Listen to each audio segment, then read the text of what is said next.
Hotel Rwanda is a movie based on true events that occurred during the Rwandan genocide in 1994. Paul Rusesabagnia was a hotel manager in Kigali, Rwanda, where he saved thousands of people from the rebellion Hutu militia by keeping a cool head and quick thinking.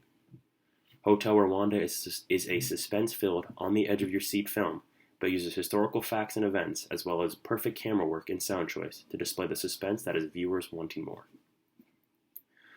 Although the film might not be 100% accurate, they use proper language and proper culture to depict the tensions during the mid-1990s.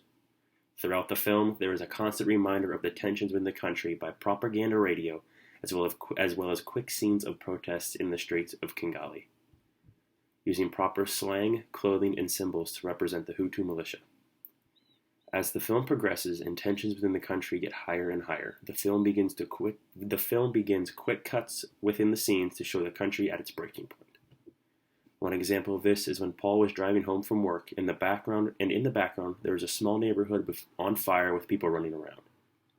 Then, Rwandan militia emerge from the darkness in cars, with a loudspeaker telling people to stay inside and not to leave their houses during the night. A major turn point in the movie is when the radio uses the slogan, "We must cut the tall trees." This was a slogan that was actually used during the start of the genocide by rebel forces.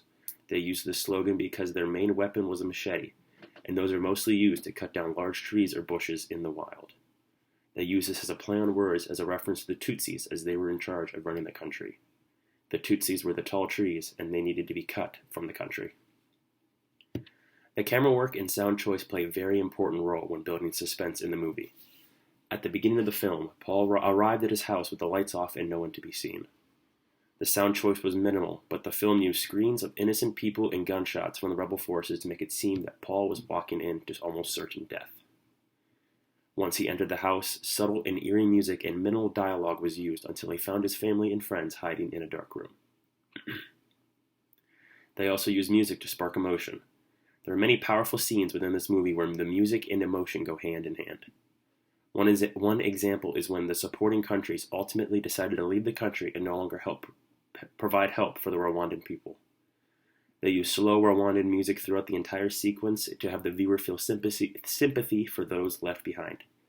The camera work within the scene shows the small children of Rwanda being taken from allies and put in the hotel, with people from both sides crying.